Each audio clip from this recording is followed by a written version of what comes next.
So folks, if you are seeing our broadcast, you should be seeing the screen that's the welcome screen. We're going to be just a couple more minutes as we get some of our guests set up in the technology. So thank you so much. And I have the Twitter feed open. So if you have any questions or comments, go ahead and look right below the video screen on the viewing page, and you'll see the information on how to reach out to us.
Again, if you are standing by for our webinar, you should be seeing the welcome screen.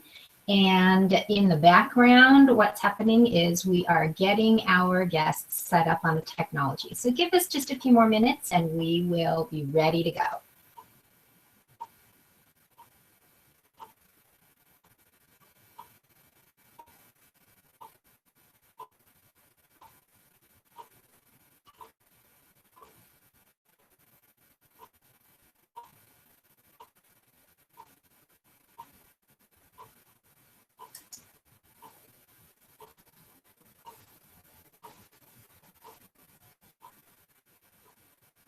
Hi, and I just see John has made it in onto ours, and very good.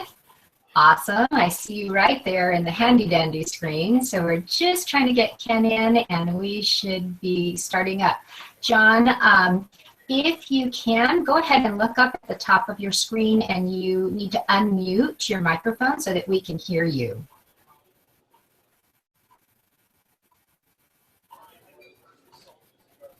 Awesome. There you are.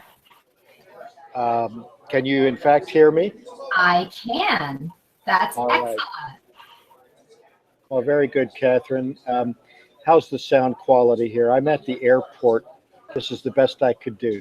Not a problem. We hear just a little bit of background noise, but what we can do is mute and unmute as it goes through the process.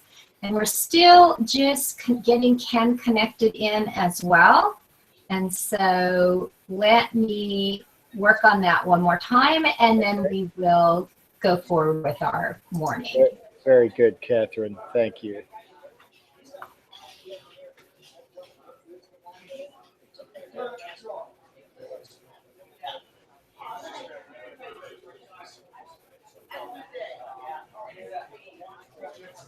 All right, so folks, those of you who are watching from our handy dandy viewing screen, I'm really excited about that. It was a great learning experience for me to know how to set that all up. And we've tested the technology, we know that it works, and we're just excited to go forward with our webinar today. So, hold on one moment. I'm just getting a side message from Ken. And if you'll give me a moment, I will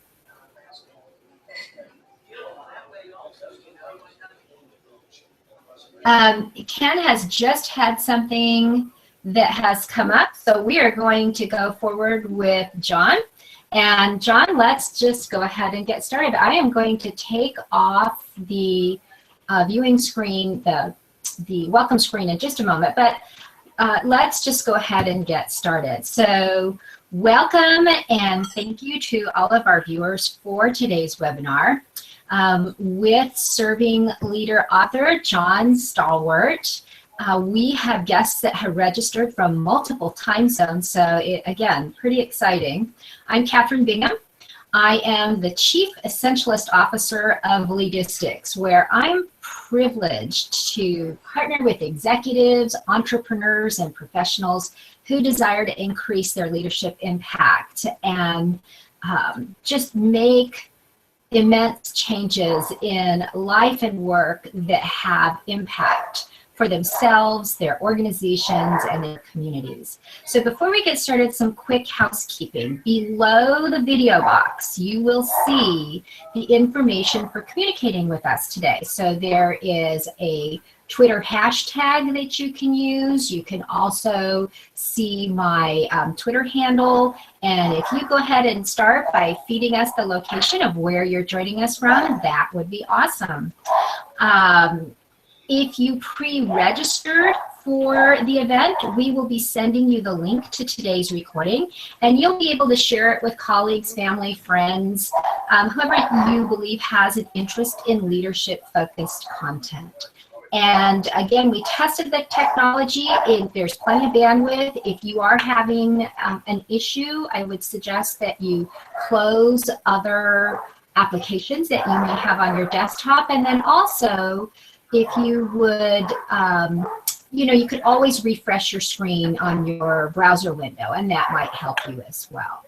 And then finally, you may have an opportunity to win a copy of our featured book, The Serving Leader, and we'll share how to do that towards the end of our session. So I'm going to begin by taking us off this screen.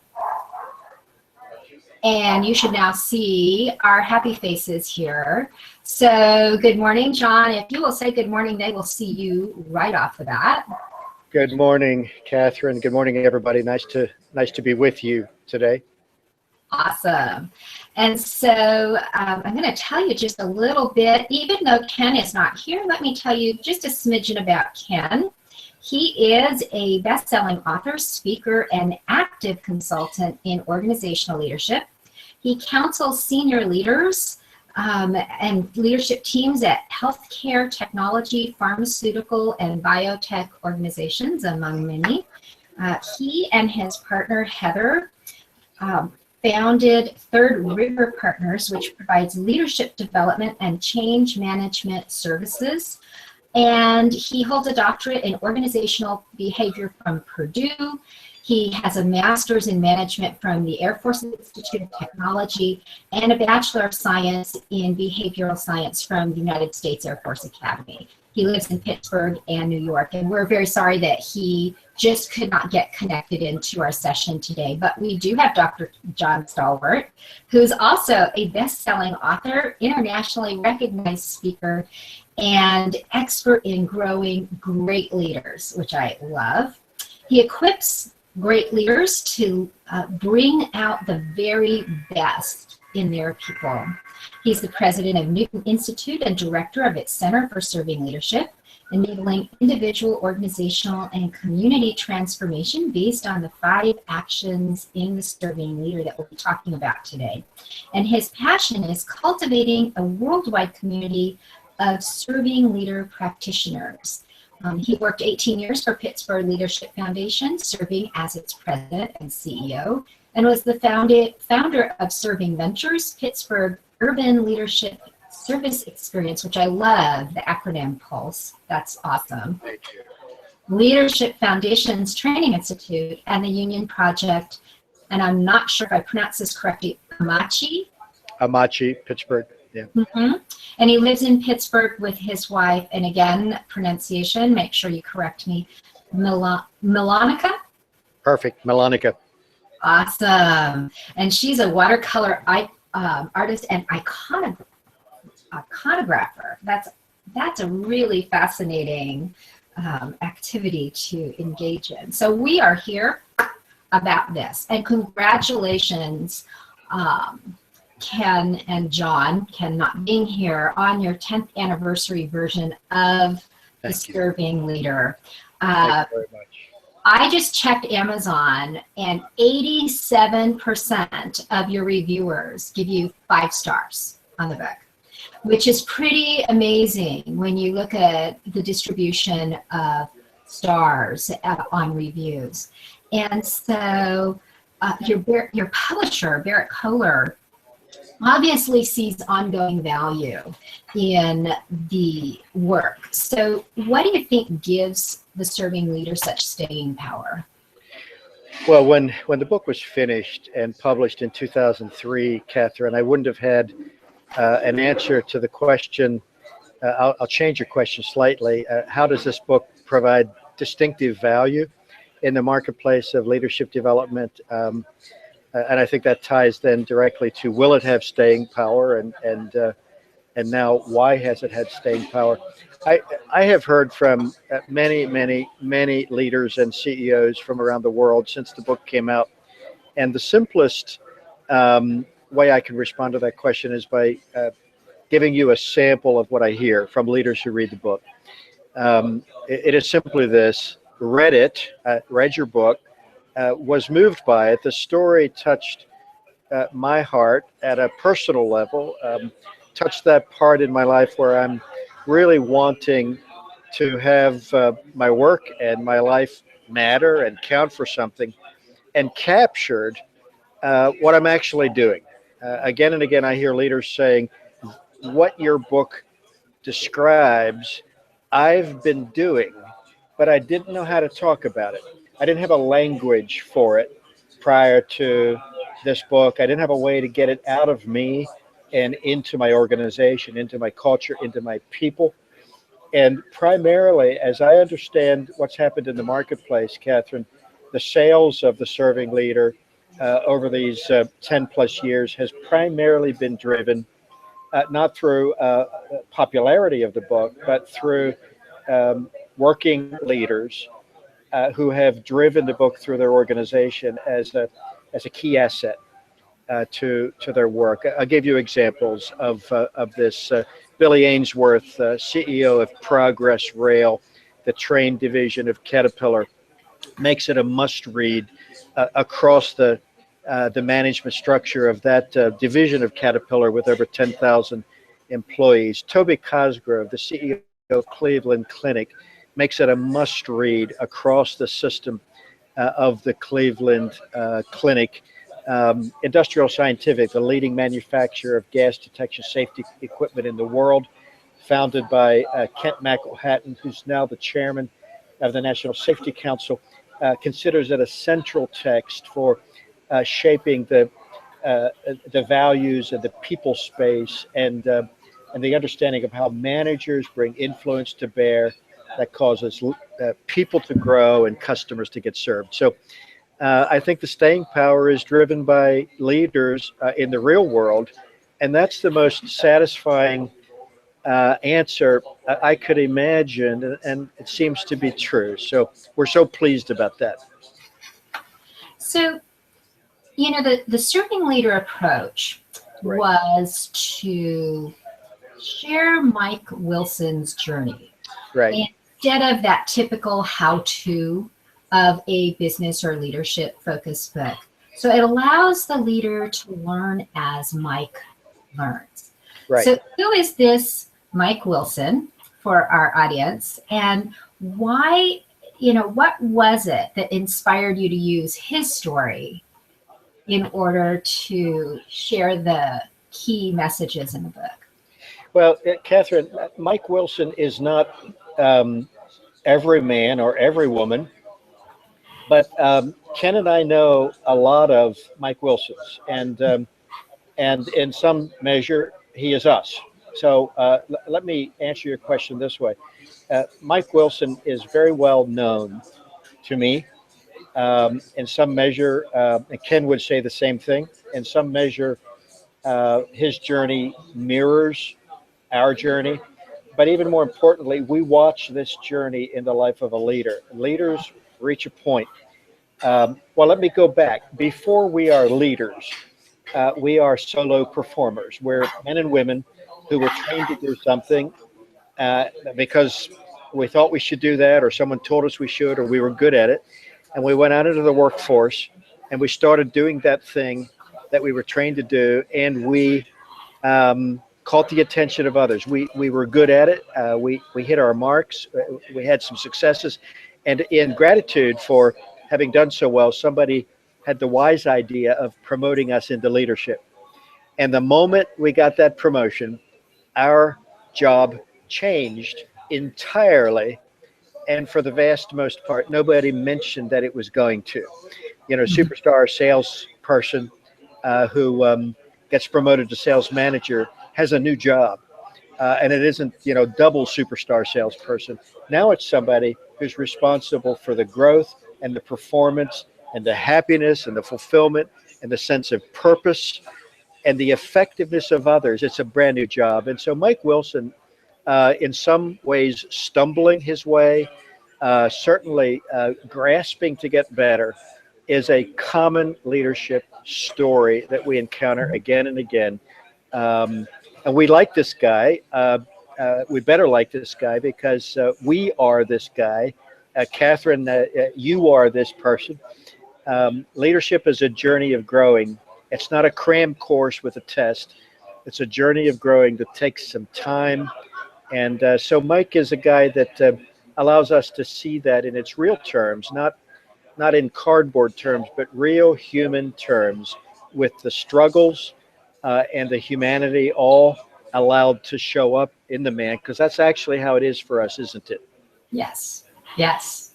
So, you know, I've read other books. In fact, Mark Miller's recent book, Chestnut Checkers, also used the story of an individual. And again, much like our Mike Wilson in The Serving Leader, I think the power of telling the information through an individual story is that we can identify with the issues and challenges personally and professionally that Right. these leaders face. Right. And so as they learn and as the ideas are revealed, they resonate with us because we can identify with both the struggle and the learning and the success that comes from that learning. So it's easier for us to implement, I think, often when we use this approach. So I really enjoyed that.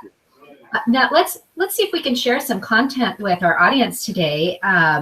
The Serving Leader covers the 5 powerful actions to transform your team, business, and community.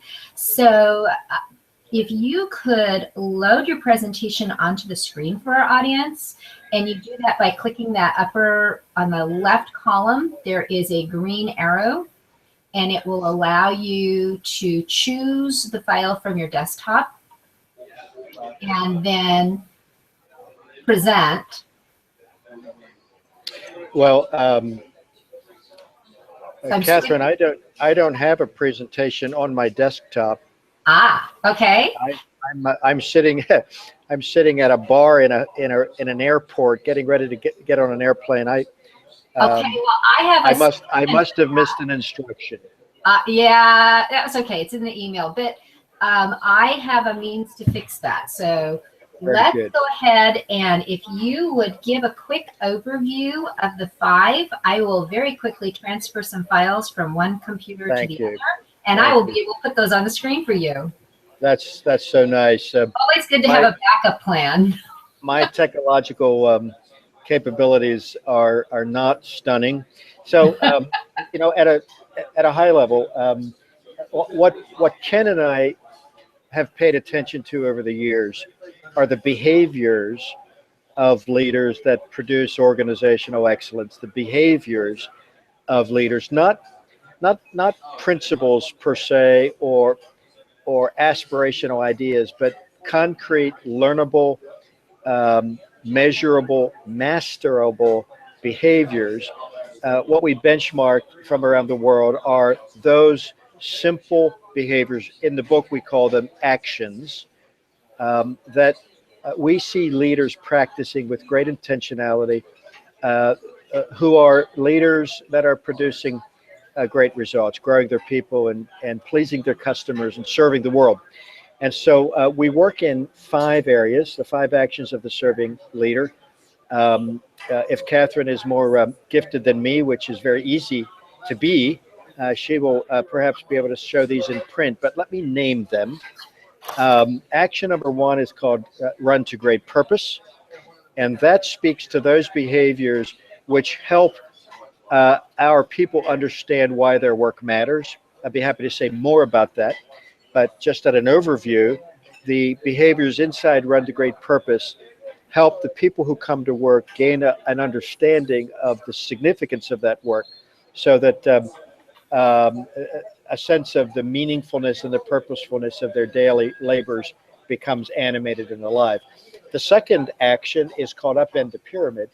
In Upend the Pyramid, we teach those behaviors that leaders practice who are skillful at growing their people, skillful at helping their people become more, take on more responsibility, take on more authority, grow in their capacity. And specifically, how do leaders do that? We unpack that in the training work that we do underneath Upend the Pyramid. Uh, Under the third action, which is called Raise the Bar, we show what leaders are doing in very specific, actionable ways to take the values of the organization. Everybody, well, many companies have value statements, but those leaders who take those value statements and embed them all the way out to the fingertips of the organization in the behaviors that people exhibit. It's one thing to say our value is integrity. It's something else to be able to show, to know how to make that statement come alive inside a salesperson, inside a quality control person on the assembly line, in a way that it produces a heartbeat for them. There we are. This is what I have, John, just so you know, is I took screenshots when Good. with Becky. So this is the first one, and you just tell me, and I will put them in sequence onto the screen for you. Well, I started at the top there with Run to Great Purpose. If you have individual slides of each of those 5, we can go through them that way. And I'm fine following your sequence. So why don't you drive the slideshow and let me speak to the slides. Okay, so you have the overview, and I think you've given a great one there. So let me stop with that one and switch to the Run to Great Purpose, which, there it is.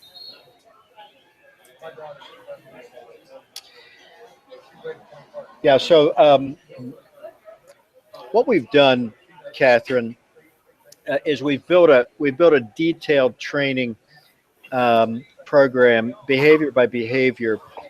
These slides will show us at a high level the 5 actions, but underneath Run to Great Purpose, we show what leaders are doing who want their work, their company to be viewed as a cause, and are able to transfer that want into reality. What it says here, of course, is people don't do their best work for an organization. They do their best work for a cause. We can say that a little differently, that we don't get extraordinary contribution from human beings just because they need a paycheck. We get extraordinary contribution from human beings because they want to be a part of something that matters and that makes a difference. Now, what we teach inside our training programs is what are the applications and the behaviors that cause that to become real. It's sort of a little bit like a meme to say people don't do their best work for an organization. They do their best work for a cause. Okay, good. How do you do that? And I think that the secret sauce to what we do, I know that across our work at the Center for Serving Leadership, in our cohorts, in the work we do inside companies, with executive leaders around the United States is we take that declaration and we turn it into applications. This afternoon, I'm on my way to Chicago. Tomorrow, I'll be with a dozen senior executives in Chicago for a day, and we'll be walking through behavior by behavior. How does this happen? And so we have application exercises for each of these. But one of the things I'd like to say, it becomes really transparent quickly when we look at the leadership field that leaders are starving to be shown how. And how do I do that? How will I get better at that? How will I measure that? How will I know that that impacted my people? And if I want to say anything that's remembered today, I want to say that at the heart of the serving leader is a deep devotion to the application level of all of this. We're looking at a screen for the second action, upend the pyramid. We focus in upend the pyramid on growing the capacity of our people uh, to um, to increase. We have a detailed, for example, a detailed delegation planner that we take leaders through. Um, One of the most frequent things that I see at the Center for Serving Leadership in leadership and management struggle is poor delegation or incomplete delegation. And that's so fixable. And if we take a little bit of time and invest more deeply in the growth of our people as we're giving them more responsibility and authority, we get that time back in a very significant way. And so upend the pyramid is about getting underneath our people so that they can rise and become more. If I could, Kathryn, there's a paradox I encounter everywhere in leaders that's related to upend the pyramid, and that is that um, when I walk leaders through the process of how to take work that they are currently doing and and move that work up and out of themselves and place it down into the hands of others Mm-hmm. so that others can become stronger.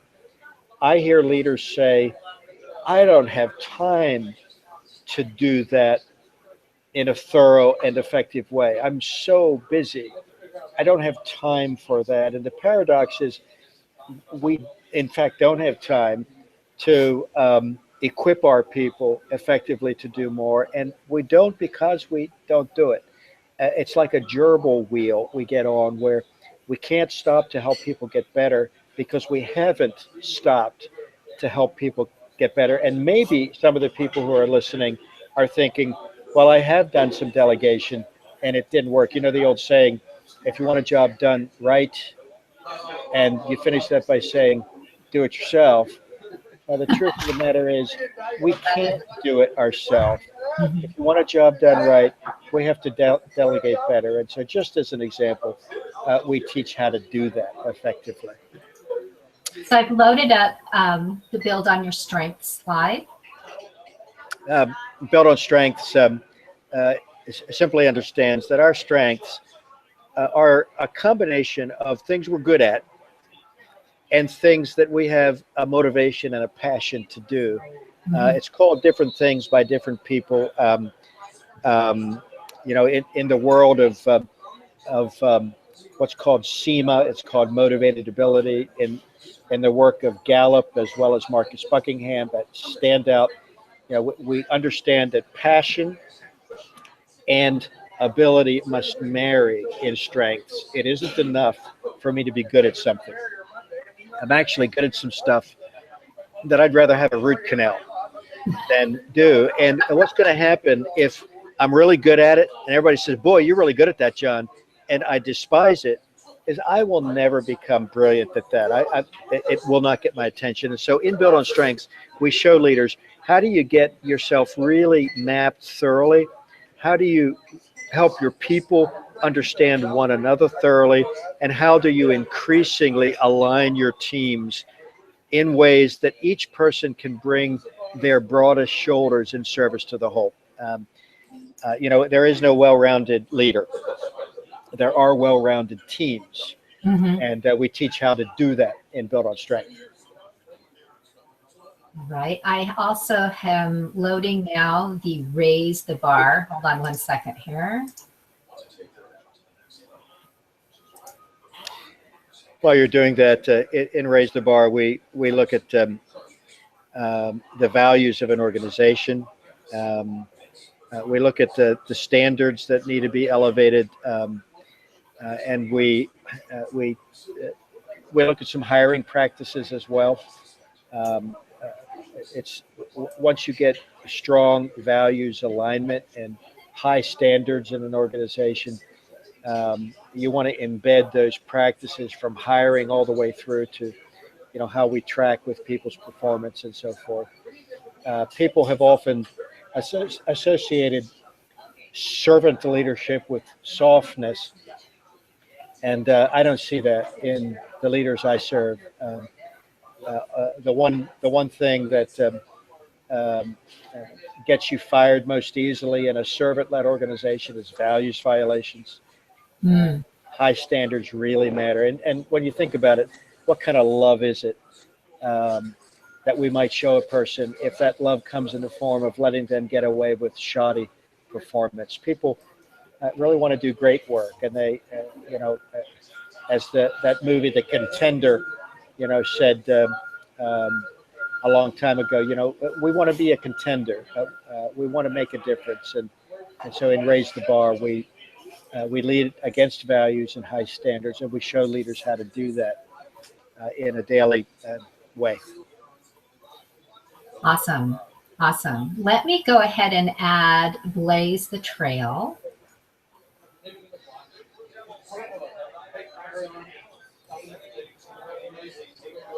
I'm not really trying to be an advertisement for the Berg Sports Bar in Pittsburgh, but I think I am being that. So I'll talk to Don't them worry about later. it. It's just fine. We're Talk to them later about the.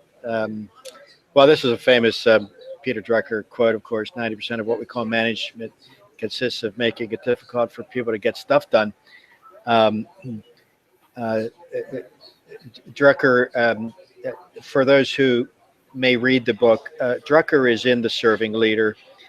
I had the opportunity to spend a day with him in, I would say, 2000. He was in a wheelchair at that point. And if you read The Serving Leader, or if you have read The Serving Leader, everything that comes out of the mouth of Martin Goldschmidt comes straight from Peter Drucker's insights, not word for word, but from his insights. Um, uh, he really understood what brings transformation. And Blaze the Trail, we work at um,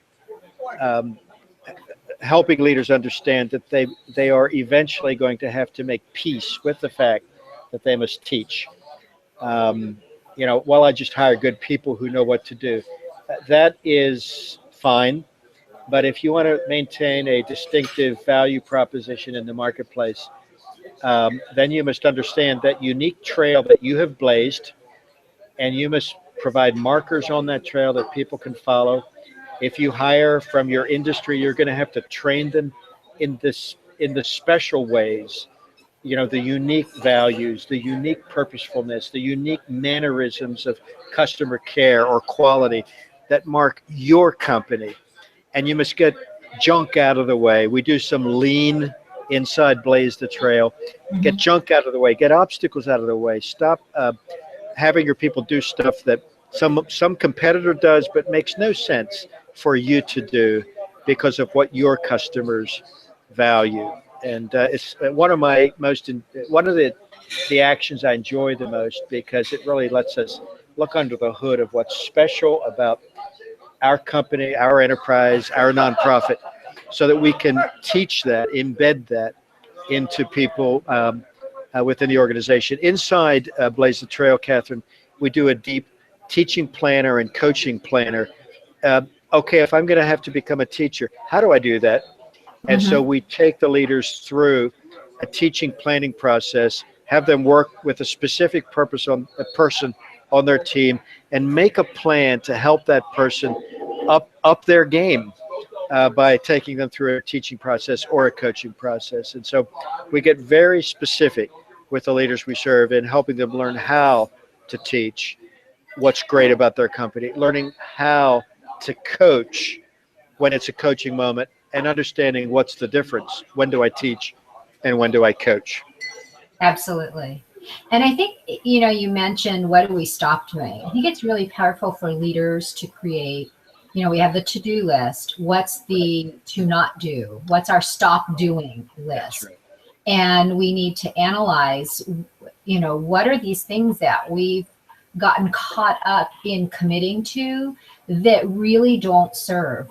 What reports do our organizations create that nobody really looks at anymore? So time and effort is generated or consumed in generating these reports, and they don't hold value. And there's so much opportunity for us to look at that and to be really mindful.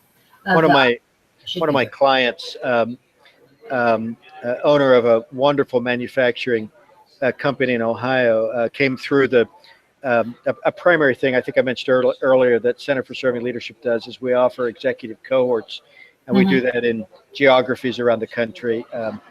One can examine, you know, what cities we're in, when the upcoming cohorts are at Center for Serving Leadership. And I was with a group in Central Ohio. We had 16 business owners together overseeing through these.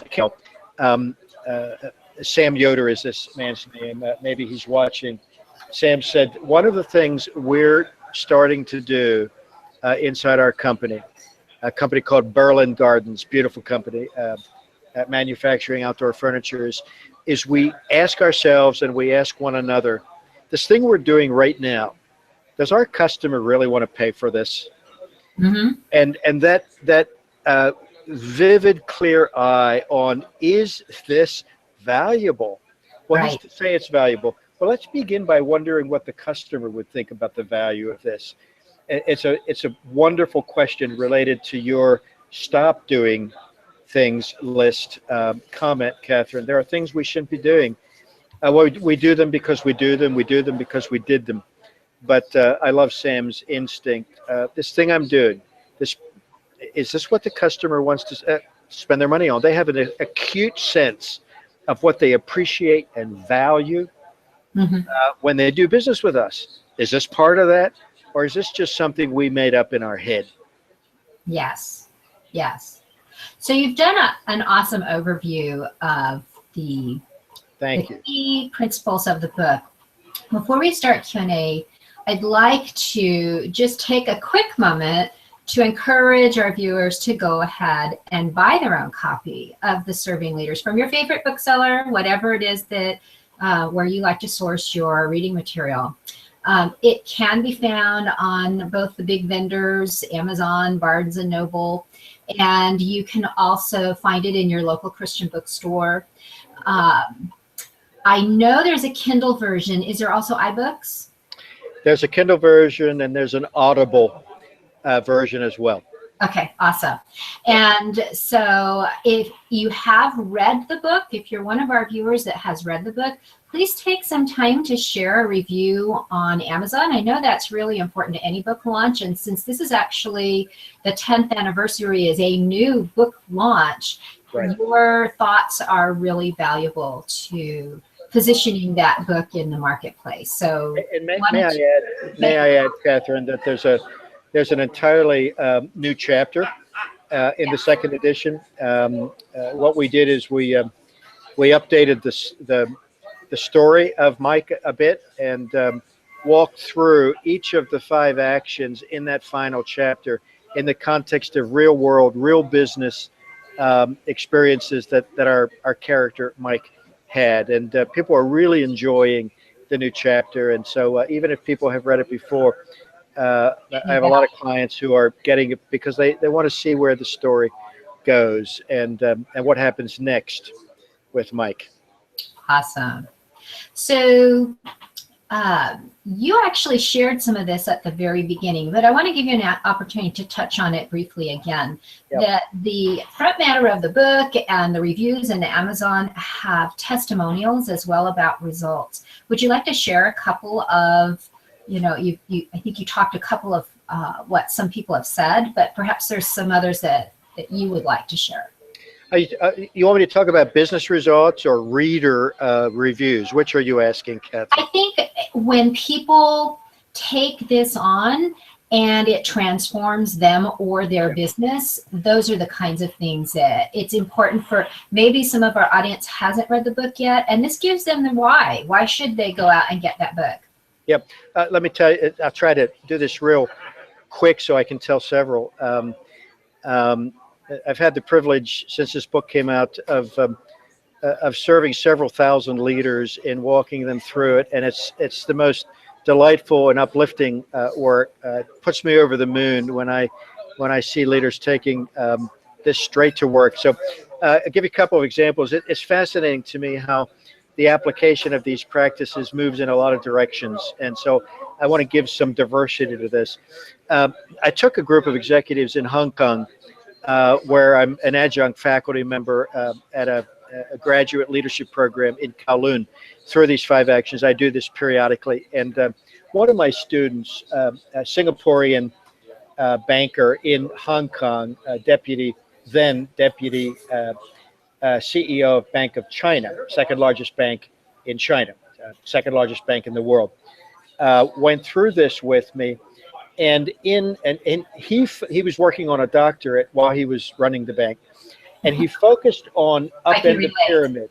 He focused on upend the pyramid as the deputy CEO of the Bank of China, and inside upend the pyramid, he focused on a small application that I had designed and that I teach in every executive group I'm in, on how to take the care and the value and the love we hold for our people and behavioralize it in such a way that they recognize it as love.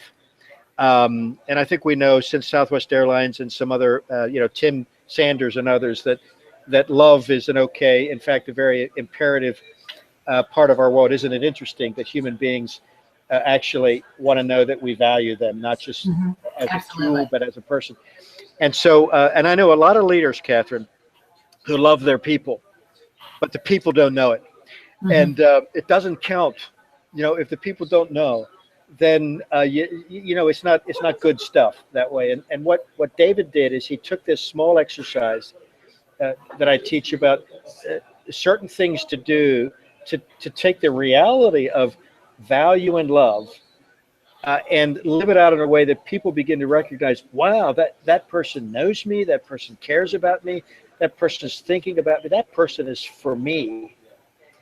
And David reports that it was transformational to the bank. One of the smallest little tools I've built. He did it with his executive assistant. He did it with his chief investment officer, and discovered amazing things that, though he had worked with them for years, he didn't know, and was able to become an ally to their growth at a completely different register, in significant ways transforming the rest of those individuals' careers. That's an example. Working with a general manager of a large specialty food company in the Midwest, this gentleman took the serving leader actions that we taught home to his work as dad and his work as husband. And he and his wife have told this story many times. His wife became aware that at his company, his workers really loved working for him. I'll name this company. It's Walnut Creek Foods, beautiful company in Central Ohio, and I'm talking about Julian Koblenz, and I do so with his permission. And his wife said, "Your workers really love working for you." And Julian said, "Yeah, it's such a blessing." And she said, "Do you know what you're doing? Do you know what you're doing that's causing that?" And Julian said, "I really do. I know what I'm doing." And that right there is such an encouraging comment to me, to have somebody that I've been able to serve, be able to get clear about some stuff. I do. I know what I'm doing that is causing my workers to experience this place as a good place. And Brenda became quiet for a second. She said, "Could you do that at home?" And Yeah, that's and awesome. and I'm not singling Julian out. Actually, he's ahead of the curve for all of us.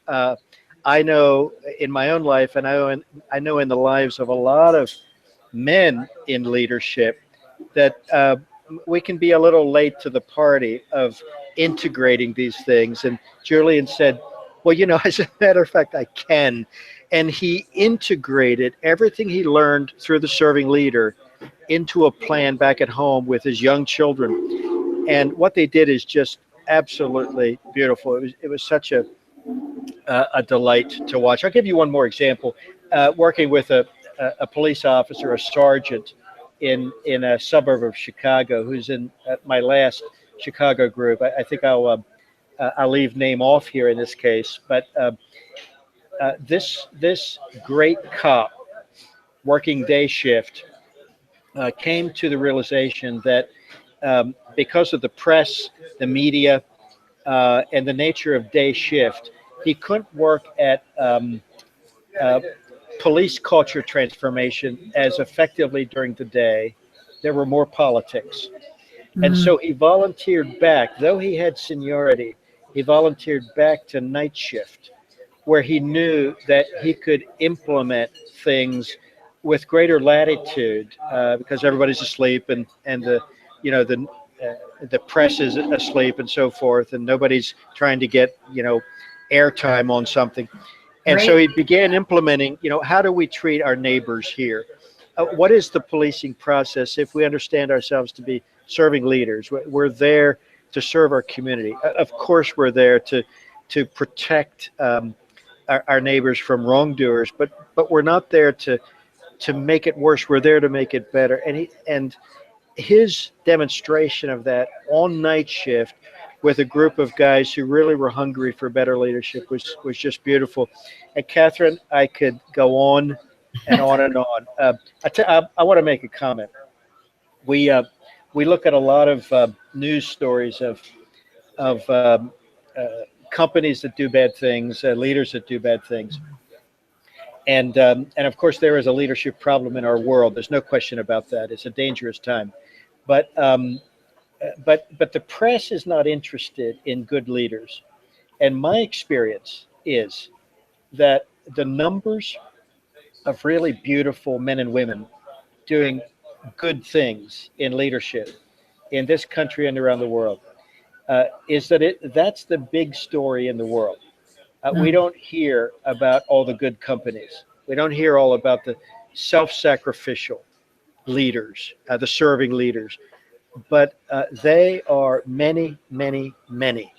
You're not going to get a news story about, a moral, ethical, loving, disciplined, focused, self-sacrificial leader on the front page of the New York Times. But they are many. And I would want leaders who are listening to this, who may feel very lonely, to understand that they're in good company. They are in yes, excellent company.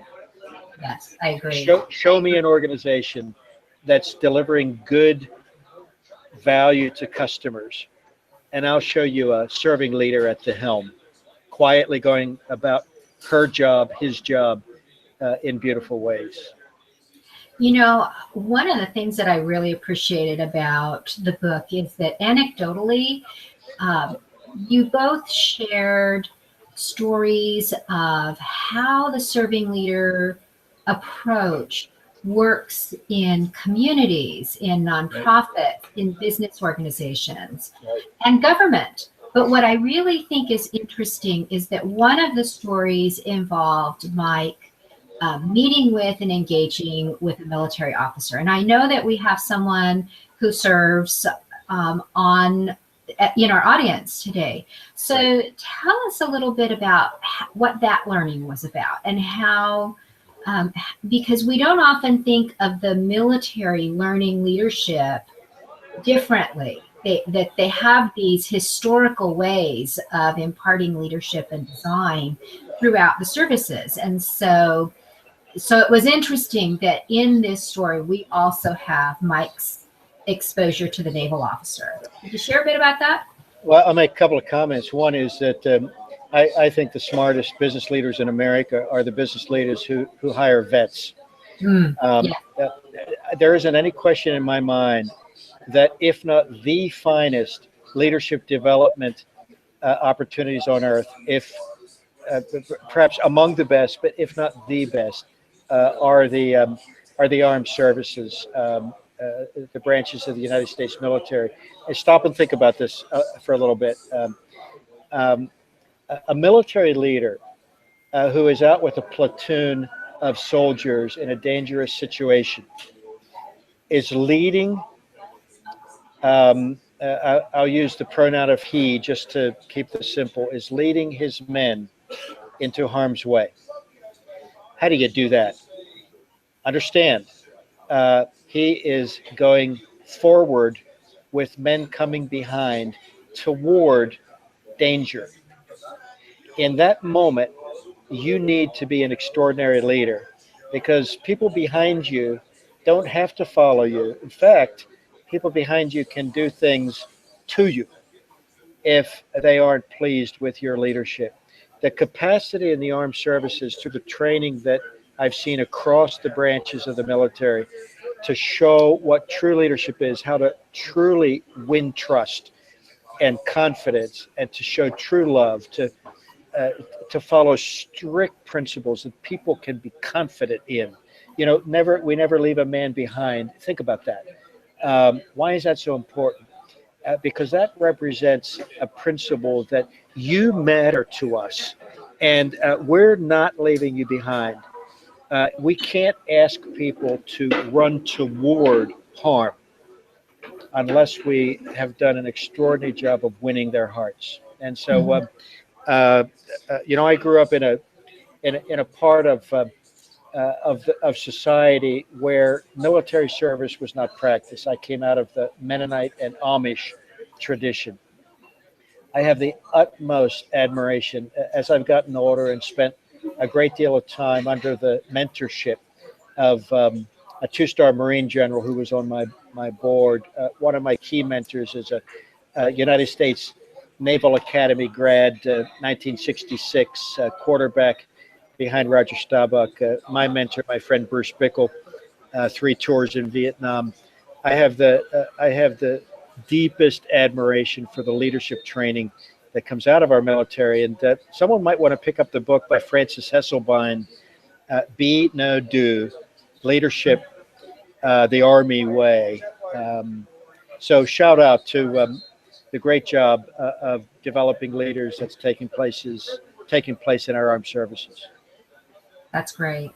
Now, as individual leaders, we can read the book and find it very powerful for ourselves, and we begin to work to implement.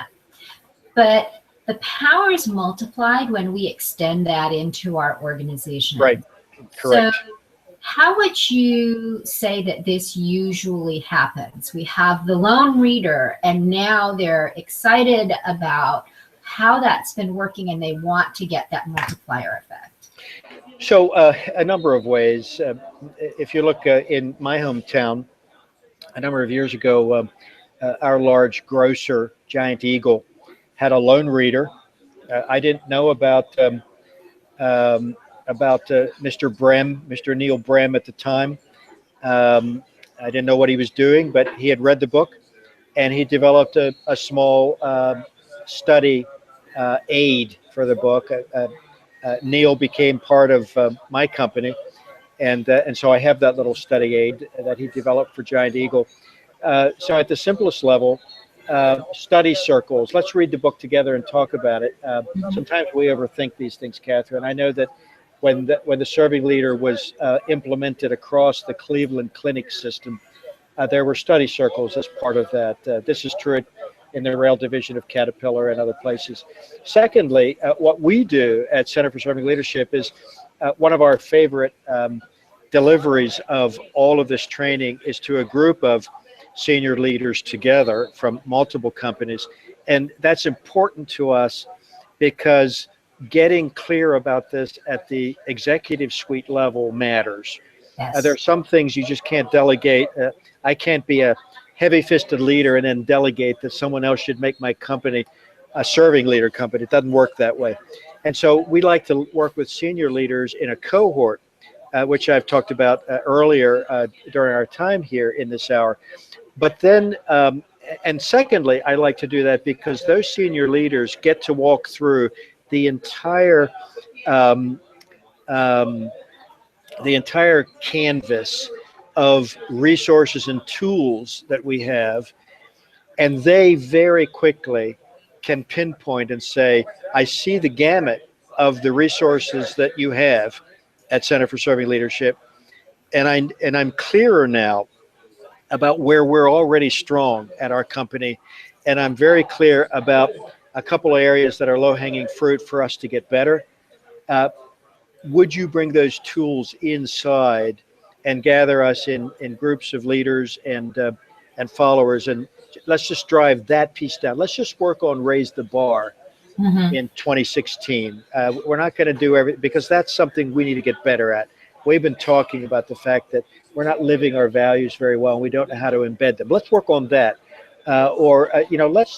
Let's help everybody who comes to this business every day to have a more personal and emotional reason to care about their work. Let's do run to great purpose, because I know that's where we're lacking. And so Rome wasn't built in a day, Kathryn. Our leadership journey isn't one meal and then we're full.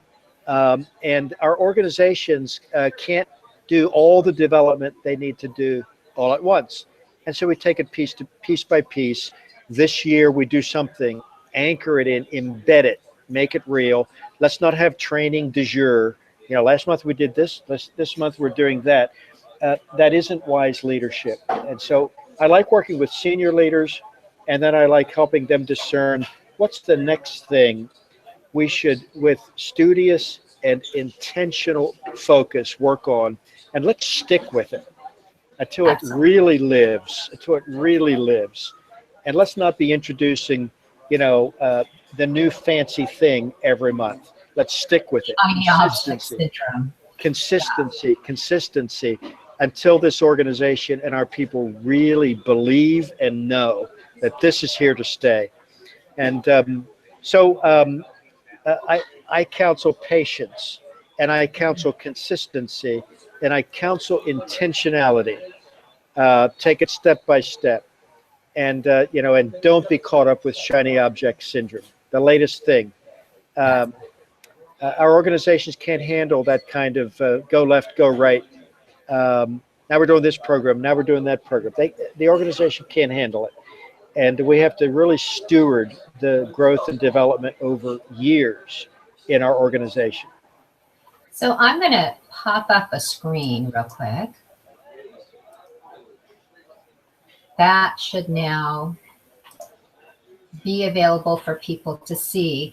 And John, thank you so much for sharing about your work and the serving leader today. Thank you for having me. Before we close, I'd like to remind our audience that one of you will receive a copy of the Serving Leader, and what you need to do is email me, and you can see the email address right on your screen, Kathryn at Leadistics, LEADISTICS.com, and share your feedback on one thing that you learned from our session today.